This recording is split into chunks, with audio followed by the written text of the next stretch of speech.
Welcome back to the $1,000 option challenge. Today's trade was trade number 9, and it was an Alibaba options trade.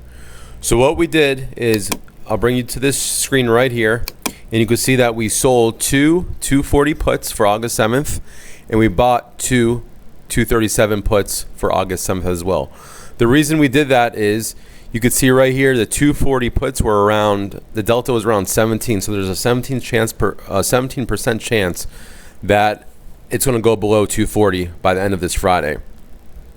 Coming to the chart, you'll see that there's a lot of resistance here at 240. When it broke out, it basically broke out of this 240 range after a couple days, came up here to about 270, came back down, found support at 240, 240, came back up again, and now it's trying to find support at the 50-day moving average, actually, this red line right here. So not only do we have support at 240, but we also have support at the 50-day moving average.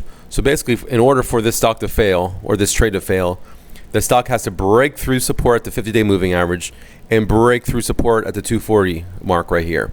I don't think that's going to happen. So that's why basically we sold two 240 puts and we bought two 237.5 puts right here. So end of this Friday, hopefully it stays above 240. If that's the case, we make 64 bucks. If the stock starts to come down and breach 240, we'll probably sell for a loss. So we're not going to lose the whole $434, but we'll have to take a loss if it breaches at 240. So keep an eye on this, guys, and hopefully make a profit off this. Don't forget to subscribe, and it'll alert you to all of our new trades.